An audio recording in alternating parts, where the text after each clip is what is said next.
சென்னையில் நடைபெறும் உலக முதலீட்டாளர்கள் மாநாடு ஜனவரி 7 மற்றும் 8. உங்கள் தங்க கனவுகள் நனவாகிட சேலம் ஸ்ரீ ராகவேந்திரா ஜுவல்லர்ஸ். எங்கள் ஊர் அக்ரஹாரத்தில் ஒரு பெரிய பெருமாவில் இருக்குது, 1000 வருஷம் பழம் கோயில். அந்த கோயில் நாங்கள் தான் பராமரிக்கிறோம். நாங்கள்லாம் படிச்சுக்கிட்டு இருக்கோம், எங்களுக்கு ஒன்றும் வசதி கிடையாது. என்ன பண்ண யோசிச்சுட்டே இருந்தோம். எங்கள் அப்பா எல்லாம் அந்த கோயில் வாசல்லே உட்காந்து புலம்புவார்.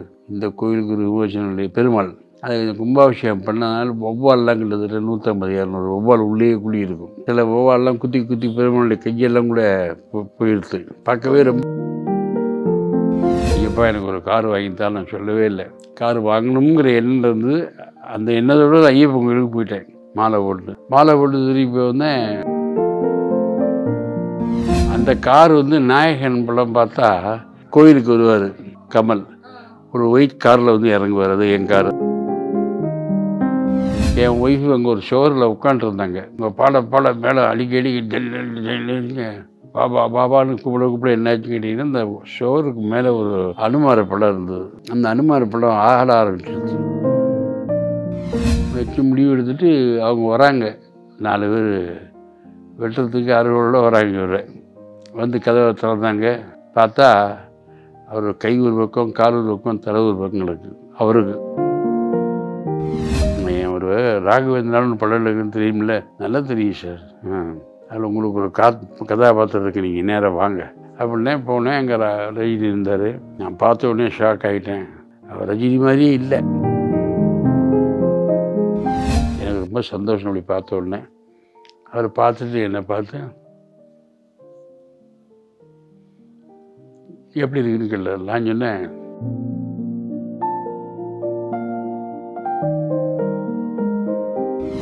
அவரை மாதிரி மேடையில் இமிடியேட் பண்ணுவாங்க, அதெல்லாம் வேறு.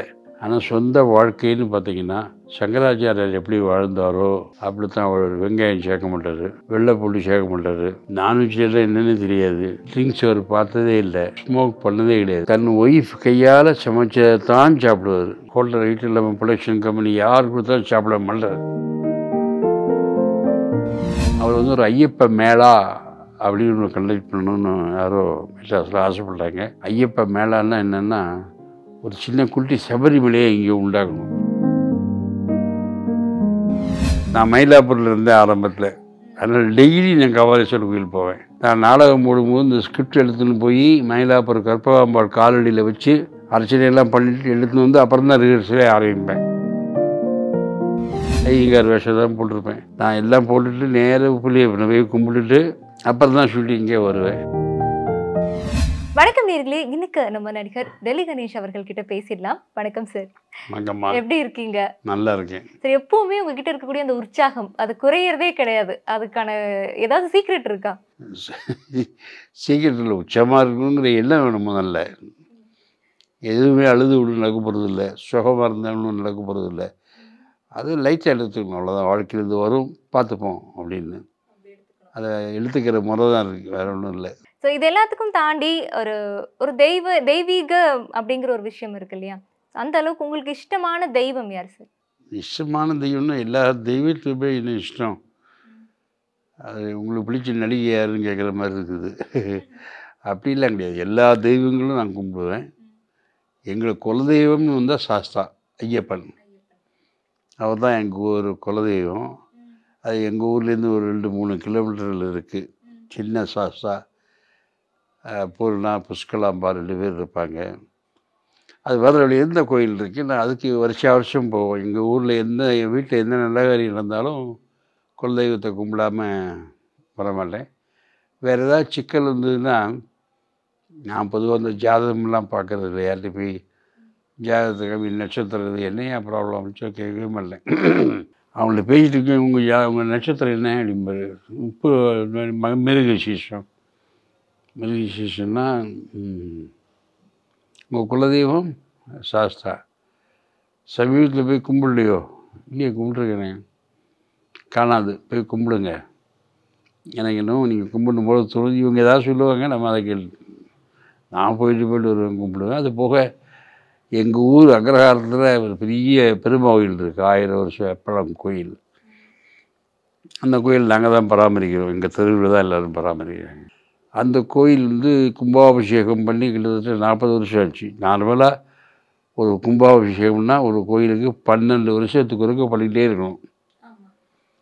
இது 40 வருஷம் ஆச்சு கும்பாபிஷேகம் பண்ணவே இல்லை. ஏன்னா கும்பாபிஷேகம் பண்ணுற அளவுக்கு யார்கிட்டையும் வசதி இல்லை. அப்போது நாங்கள்லாம் படிச்சுக்கிட்டு இருக்கோம், எங்களுக்கு ஒன்றும் வசதி கிடையாது. என்ன பண்ண யோசிச்சுட்டே இருந்தோம். எங்கள் அப்பா எல்லாம் அந்த கோயில் வாசல்லே உட்காந்து புலம்புவார்.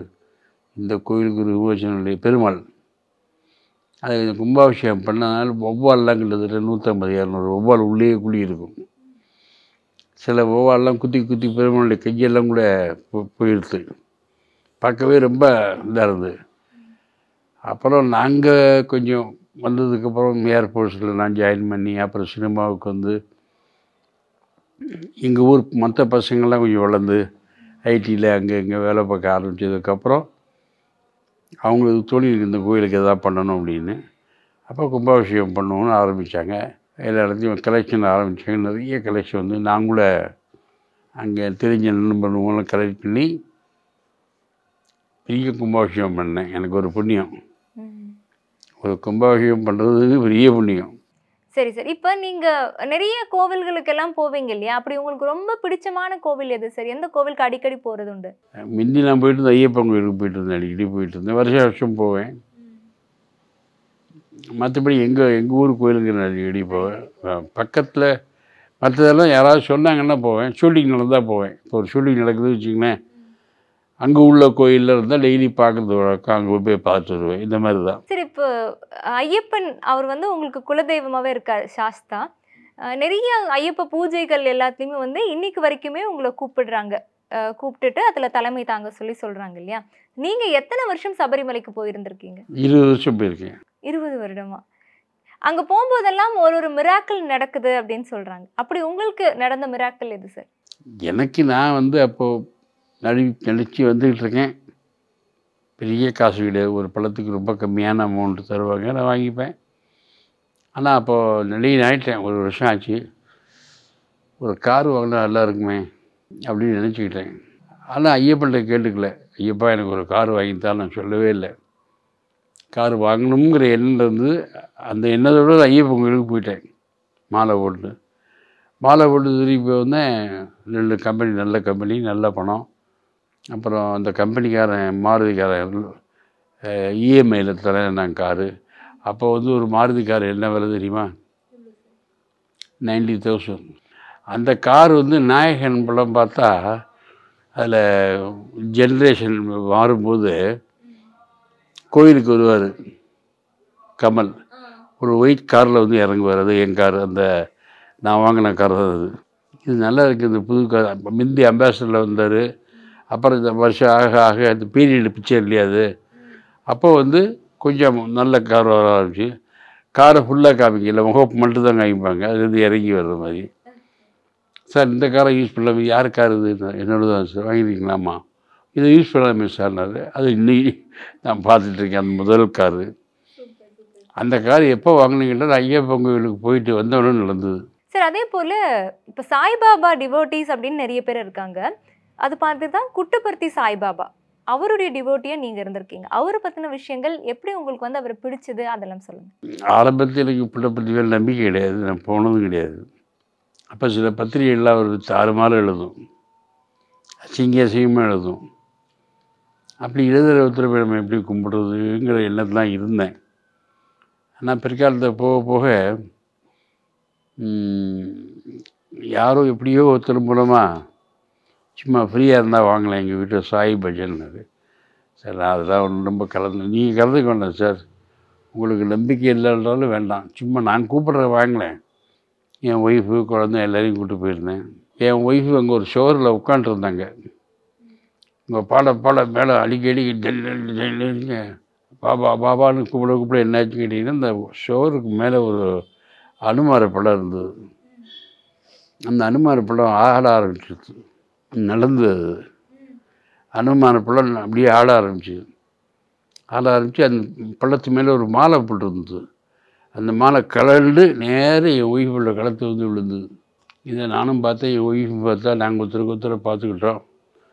எல்லோரும் வந்து ஏதோ ஒரு அனுக்கிரகம் இருக்குது சார், பாபா அனுக்கிரகம் இந்த மாதிரி விழாது. அப்போது ஏதோ சக்தி இருக்குதுன்னு சொல்லிட்டு நான் லேசாக பாபா பூஜையெல்லாம் போக ஆரம்பித்தேன், பஜனைலாம் கலந்துக்க ஆரம்பித்தேன். எனக்கு அவர் சமுதாய தொண்டு இருக்குது, படிக்க வைக்கிறாரு, ட்ரீட்மெண்ட் கொடுக்குறாரு, அவரை கும்பிட்டா என்ன அப்படிங்கிற எண்ணம் வந்து நான் பாபா டிவோட்டியாகி நிறைய தூரம் போயிட்டு வந்திருக்கேன் புட்டபர்த்திக்கு.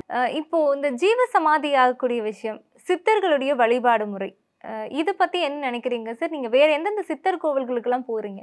எங்கள் ஊரில் ஒரு சாமியார் இருந்தார், வல்லநாட்டு சித்தர்னு பேர், நிறைய பேருக்கு தெரியும். அங்கே பக்கத்தில் ஒரு ஹில் இருக்குது, அந்த கோயில் இந்த மலைக்குள்ளே போயிட்டார். போய் ரொம்ப நாள் அங்கேயே இருந்த டே நைட்டு அங்கே உட்காந்து மூலிகையெல்லாம் பார்த்தார், எந்தெந்த உடம்பு சரி என்ன மூலிகை கொடுக்கலான்னு பார்த்தாரு. அப்போ அதெல்லாம் எடுத்து வந்து கொடுத்தாரு. அப்படி அது கொஞ்சம் பிரபலமாகி பெரிய விஷயங்கள்லாம் பண்ண ஆரம்பிச்சிட்டார். அவரும் எங்கள் அப்பாவும் கிளாஸ்மேட் ஆக்சுவலாக. அவருக்கு அன்னதானம்னா ரொம்ப பிடிக்கும், நிறைய பேருக்கு அன்னதானம் பண்ணுவார். அப்படி அன்னதானம் பண்ணும் பொழுது அந்த ஊருக்காரங்க செய்வது கோவம் வந்து, என்ன இந்த பிச்சை எடுக்கிறான், நம்ம ஜாதி பெரிய கெடுத்துருவோம் போல் இருக்க, இந்த பையில போட்டு தள்ளிடணும், வெட்டிடணும்னு முடிவு பண்ணிட்டாங்க. வெட்டி முடிவு எடுத்துகிட்டு அவங்க வராங்க, 4 பேர் வெட்டுறதுக்கு அறுவலோடு வராங்க. இவர் வந்து கதவை திறந்தாங்க.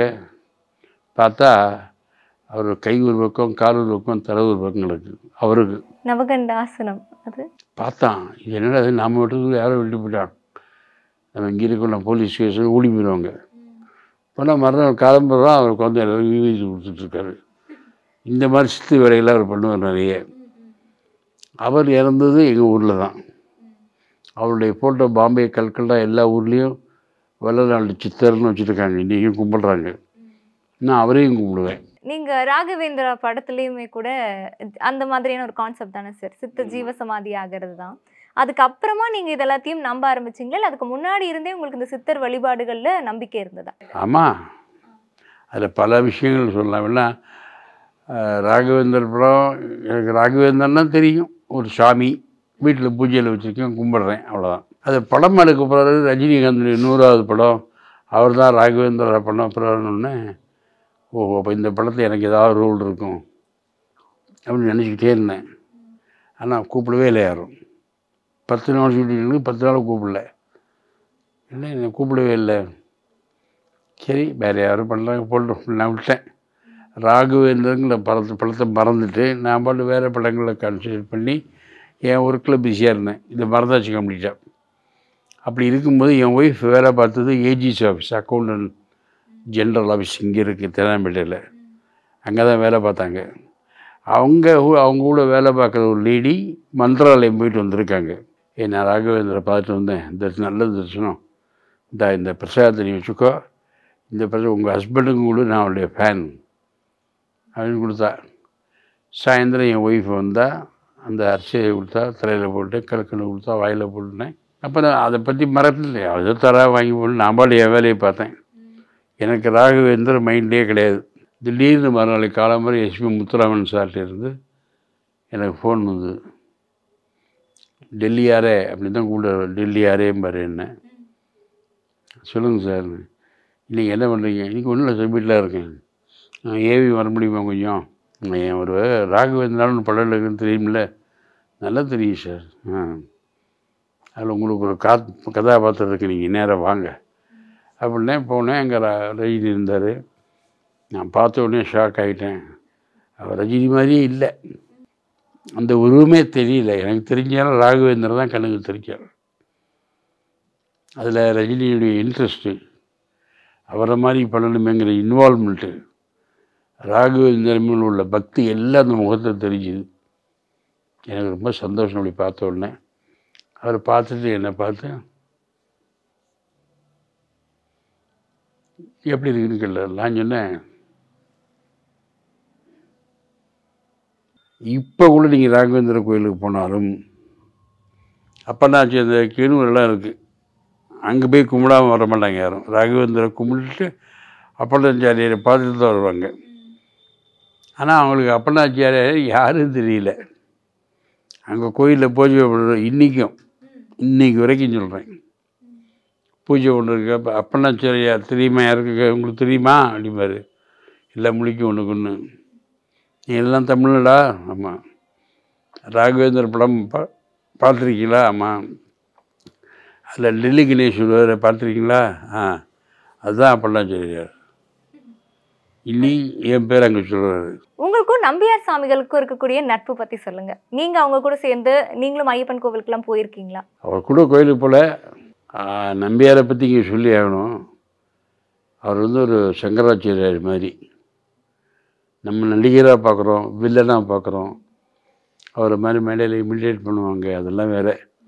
ஆனால் சொந்த வாழ்க்கைன்னு பார்த்தீங்கன்னா சங்கராச்சாரியார் எப்படி வாழ்ந்தாரோ அப்படி தான். அவர் வெங்காயம் சேர்க்க மாட்டார், வெள்ளை பூண்டு சேர்க்க மாட்டார், நான்வெஜ்ஜெல்லாம் என்னென்னு தெரியாது, ட்ரிங்க்ஸ் அவர் பார்த்ததே இல்லை, ஸ்மோக் பண்ணதே கிடையாது லைஃப்பில். ரெண்டாவது தன் ஒய்ஃப் கையால் சமைச்சதான் சாப்பிடுவார். ஹோட்டல் வீட்டில் நம்ம ப்ரொடக்ஷன் கம்பெனி யார் கொடுத்தாலும் சாப்பிட மாட்டார். அது அவருடைய வழக்கம். எந்த ஒரு ஷூட்டிங் பண்ணாலும் ஒய்ஃப் கொண்டு போயிடுவார். ப்ரொடக்ஷன் வந்து என்ன காய்கறி வேணும்னு கேட்பாங்க, இவங்க சொல்லுவாங்க, வாங்கி கொடுப்பாங்க. அவங்க சமையல் பண்ணி ஒரு ஆள்கிட்ட கொடுத்து விட்ருவாங்க, அதுதான் சாப்பிடுவார் அவர் இன்னைக்கு வரைக்கும். எம்ஜிஆர் கூட ஒரு ஃபாரினுக்கு போயிருந்தார் படத்துக்காக. அப்போ இவர் கூப்பிட்டாரு, நம்பியார் சாமி நீங்கள் வாங்க. நான் வரலப்பா, அங்கே எனக்கு தனியாக வீடு வேணும், நான் ஹோட்டலில் தங்க மாட்டேன். அப்புறம் என் ஒய்ஃபையும் கூப்பிட்டு வருவேன், அவள் சமைச்சா தான் சாப்பிடுவேன். இவ்வளோ கண்டிஷன்லாம் இருக்குது, உனக்கு செலவாகும், வேண்டாம், நீ வேறு யாரையா போட்டுக்கோ, எத்தனையோ பேர் இருக்காங்க, உங்களுக்கு தனி வீடு தரேன், நீங்கள் தனியாக சமையல் பண்ணி சாப்பிடுங்க, ஒரு பிரச்சனையும் இருக்காது, ஆனால் நீங்கள் தான் பண்ணுறீங்க. அப்படி பிள்ளை தான் நம்பியார். அவர் வந்து ஒரு ஐயப்ப மேளா அப்படின்னு ஒன்று கண்டக்ட் பண்ணணும்னு யாரோ மெட்ராஸில் ஆசைப்பட்டாங்க. எங்கள்கிட்ட வந்து கேட்டாங்க, ஐயப்ப மேளான்னா என்னென்னா ஒரு சின்ன குட்டி சபரிமலையை இங்கே உண்டாக்கணும், அந்த கூட்டம் இங்கே வரணும், இங்கே ஒரு 18 படி வைக்கணும், இங்கே ஒரு ஐயப்பனை வைக்கணும், கும்பிடணும், மந்திரங்கள் வேதங்கள் எல்லாம் சொல்லணும் அப்படின்னு ஆசைப்பட்டார் ஒருத்தர். யார் இப்போ உங்களுக்கு இந்த ஐடியா கொடுத்தாருன்னாரு. அவரை கூப்பிட்டு எப்படி பண்ண போகிறீங்க எல்லாம் கேள்வி முடித்தோடனே, சரி பண்ணுங்க கேட்டு என்னை கூப்பிட்டு, நீ ஐயப்பங்களுக்கு போகிறவன்னு தெரியும் எனக்கு, எங்கெங்கே உன்னை பேச விட்டாலும் நீ என்ன சொல்லு, இந்த மேலாவை பற்றி சொல்லு, அந்த குருசாமி பூராவும் அவங்களுடைய பக்தரோடு இங்கே வர சொல்லு, அன்றைக்கி ஒரு நாள் மட்டும் வேறு எங்கேயும் போகக்கூடாது, ஒரு ஐயப்பன் சபரிமலை இங்கே க்ரியேட் பண்ணணும் அப்படின்னார். சரி சார், நாவல் தண்டைப்பட்ட மண்ணடி அங்கே இங்கே திருவான்மியூர் எல்லா ஊருக்கும் போவேன், எங்கெங்கே கூப்பிட்றாங்களோ அங்கே போவேன். நான் சொல்கிற வார்த்தை நம்பியார் சாமி சொன்னார், தயவுசெய்து நீங்கள் வாங்க அப்படின்னு சொல்லி மேலதாளத்தோட நாங்கள் ஐயப்பனை கொண்டு வந்து ஹிந்தி பிரச்சார சபாவில் வச்சு, முதல் மேலாவுக்கு ரஜினிகாந்த் வந்திருந்தார், யேசுதாஸ் வந்திருந்தார், பெரிய பிரபலங்கள் வந்திருந்தாங்க. நான் தான் வரவேற்புரை, நீ தான் பண்ணணும் அப்படின்ட்டாரு. நான் பண்ணேன். அதுக்கப்புறம் ஒரு விஷயம் பண்ணார், அதுலேயும் நான் தான் எல்லாம் பண்ணேன். அப்புறம் சொன்னார், போரு கணேசன் வந்து ஒவ்வொரு மேலாவுக்கும் சிங்கப்பூர் மலேசியாவில் உள்ள ஃப்ரெண்ட்ஸுக்கெல்லாம் ஃபோன் பண்ணி அவங்க ஆளுக்கு 1 லட்சம் 2 லட்சம் தரான், அவங்கள்ட்ட வாங்கி தொந்தரவு பண்ணுறது ரொம்ப எனக்கு பிடிக்கல, நான் அவனுக்கு என்ன செய்கிறேன், அவன் எனக்கு 1 லட்ச ரூபா தரான், நான் அவனுக்கு என்ன பண்ணுறேன், ஒன்றும் பண்ணலையே, எனக்கு தப்பு மாதிரி படுது, வேண்டாம் போகிறோம், அனாவசியம் செலவழிக்கிறோம், சாமி வீட்டுக்கு கும்பிட்டுக்கிட்டோம், கோயிலுக்கு போய் கும்பிட்டோம், போகிறோம், இந்த மேலாவுக்கு இனிமேல் என்னை கூப்பிடாதீங்க அப்படின்ட்டாரு. ஸோ அந்த வருஷம் மேலே நிப்பாடிக்கிட்டோம் அதோட போகிறோம் அப்படின்னு. இது எத்தனை வருஷம் இயங்குச்சு சார் இந்த மேலா? 2 வருஷம் தான். 2 வருஷம் அதோட ஸ்டாப் பண்ணிட்டேன். அதுக்கு மேலே முடியல, எல்லாரையும் கொண்டு வரும், பெரிய கூட்டம், போலீஸ், அது இது செக்யூரிட்டி, எவ்ரிதிங். சரி, இப்போ நீங்கள் ஏதாவது பரிகாரங்கள் பண்ணுறதோ இல்லை சாமிக்காக வேண்டுதல் வச்சு பிரார்த்தனை வச்சு ஏதாவது விஷயங்கள் பண்ணுறதோ பண்ணியிருக்கீங்களா? பொதுவாக வேலை கிடைக்கணும், என் பையனுக்கு நல்ல படங்களில் வாய்ப்பு வரணும், அவனுக்கு காலகாலத்துக்கு கல்யாணம் ஆகணும், இதுக்கு தான் நான் வேண்டியிருக்கிறது, எனக்கான வேண்டியது கிடையாது. இது எந்த சாமி கிட்ட வாங்கினீங்க, என்ன விஷயம்? அது ஜோசியர் எங்கே சொல்கிறா அவர் தான், அவர் ஒரு ஊராக சொல்லுவார், திருவாலங்காடு போங்க, அங்கே சிவபெருமான் இருக்கார், அவரை கும்பிடுங்க, அங்கே 3 குளம் இருக்குது, அந்த தண்ணியை பிரவேசனம் பண்ணி அவரை கும்பிட்டு வாங்க. அதுக்கப்புறம் சனீஸ்வரர் தனியாக இருக்கணும், நவகிரகத்தில் இருக்கக்கூடாது. நம்ம கபாலீஸ்வரர் கோயிலில் சனீஸ்வரனுக்குன்னே தனி சன்னதி இருக்குது, அங்கே போங்க, எண்ணெயை வச்சு அபிஷேகம் பண்ணுங்க, 1 கிண்ணத்தை 2 கிண்ணத்தை பண்ணாங்க, லிட்டர் கணக்கில் வாங்கி விடுங்க, அவர் குளிரணும், யாருக்கு, சனீஸ்வரனுக்கு, உங்களுக்கு பள்ளம் கிடைக்கும். பெர்ஃப்யூம்லாம் போடுவீங்களா, போடுவேன் சார், பெர்ஃப்யூம் அடிங்க, சனீஸ்வரனுக்கு நல்ல வாசனை பிடிக்கும். ஸோ ஷூட்டிங் கீட்டிங் போனால் எங்கே போனாலும் பெர்ஃப்யூம் அடிச்சுட்டு போங்க. நீங்கள் மற்றவங்களுக்காக இல்லை, சனீஸ்வரனுக்காக அதை பண்ணுங்க. அதுக்கப்புறம் திருக்கல்யாணம் பண்ணிக்கிறேன்னு சொல்லி வெங்கடாஜலம் சொல்லிட்டு வேண்டிங்க. திருப்பதி தான் போகணுங்கிறது இல்லை, அதை மாதிரி நிறைய கோயில் இருக்குது இப்போது. அங்கே போய் திருக்கல்யாணம் பண்ணுறேன், சுவாமிக்கு பெருமாளுக்கும் சுவாமிக்கும் கல்யாணம் பண்ணி நான் பார்க்குறேன் அப்படின்னு வேண்டிங்க, கல்யாணம் நடக்கும். நீங்கள் அடிக்கடி போகக்கூடிய கோவில் எதெல்லாம் சார்? சென்னைக்குள்ளே உங்களுக்கு ரொம்ப பிடித்தமான கோவில்னா எதை சொல்வீங்க? நான் மயிலாப்பூரில் இருந்தேன் ஆரம்பத்தில், அதனால் டெய்லி நான் கபாலீஸ்வரர் கோயில் போவேன். நான் நாடகம் போடும்போது இந்த ஸ்கிரிப்ட் எடுத்துன்னு போய் மயிலாப்பூர் கற்பகாம்பாள் காலடியில் வச்சு அர்ச்சனையெல்லாம் பண்ணிட்டு எடுத்துன்னு வந்து அப்புறம் தான் ரிஹர்சலே ஆரம்பிப்பேன். அந்த பழக்கம் உண்டு எனக்கு. அப்புறம் அங்கேயே பக்கத்திலே லஸ்ஸில் ஒரு பிள்ளையார் கோயில் இருக்காது, ரொம்ப வரசக்தி விநாயகர், அவரை கும்பிடுவேன். அப்புறம் வந்து ட்ரிப்ளிகேன் பிக் ஸ்ட்ரீட்டில் ஒரு பிள்ளையார் இருக்காது, அவருக்கு நல்ல பவர் இருப்பாங்க, அங்கே போவேன். இதெல்லாம் வழக்கமாக நான் மயிலாப்பூரில் இருக்கும்போது போயிட்டே இருந்தேன். இங்கே உள்ளூருக்குள்ளே ஓகே, வெளியிலலாம் நீங்கள் ஷூட்டிங் போகும்போதெல்லாம் பார்த்து உங்களுக்கு மனசுக்கு ரொம்ப பிடிச்சமான கோயிலாக இருந்தது எந்தெந்த கோவில் சார்? நான் வந்து சீரியல் ஒன்று பண்ணேன், திருப்பாவைன்னு ஒன்று பண்ணேன். அந்த ஷூட்டிங் வந்து எங்கேன்னு கேட்டிங்கன்னா உப்பிலியப்பன் கோயில்னு பேர், அந்த ஊர் பேரே. அங்கே உப்பில்லாத அப்பன் பெருமாள் இந்த பொண்ணை கல்யாணம் பண்ணிக்கணும்னு ஆசைப்படுற லட்சுமியை. அவள் சின்ன பொண்ணு, சமையல் கூட தெரியாது, உப்பு கூட வேண்டாம், அவள் உப்புவே போட வேண்டாம், எப்படி சமைச்சாலும் நான் சாப்பிட்றேன். உப்பில்லா அப்பன்னு பேர் அவருக்கு, உப்பில்லா அப்படின்னு சொல்லுவாங்க. இவருக்கு உப்பு யாரும் கிடையாது, உப்பில்லா அப்படின்னு சொல்லுவாங்க. அந்த கோயில் இருக்குது. டெய்லி நான் கோயிலுக்கு போய் நான் அந்த கெட்டப்பை கொஞ்சம் குடுமி கடுக்கன் உத்ராட்ச மாலையெல்லாம் போட்டுட்டு தான் இருப்பேன். ஐயங்கார் வேஷம் தான் போட்டிருப்பேன். நான் எல்லாம் போட்டுட்டு நேராக உப்புலியப்பனை போய் கும்பிட்டுட்டு அப்புறம் தான் ஷூட்டிங்கே வருவேன். அது மாதிரி அடிக்கடி நடந்திருக்கு. அந்த ஊர் தான் அடிக்கடி நான் போன கோயில். ஸோ நிறைய விஷயங்கள் கடவுள் பற்றியும் நீங்கள் போகக்கூடிய கோவில்கள் பற்றியும் உங்கள் கூட வேலை பார்க்குறவங்க கூட இருக்கவங்க பற்றியும் நிறைய எங்ககிட்ட பகிர்ந்துக்கிட்டீங்க. ரொம்ப நன்றி சார். ரொம்ப நன்றிம்மா. சென்னையில் நடைபெறும் உலக முதலீட்டாளர்கள் மாநாடு ஜனவரி 7 மற்றும் 8. உங்கள் தங்க கனவுகள் நனவாகிட சேலம் ஸ்ரீ ராகவேந்திரா ஜுவல்லர்ஸ்.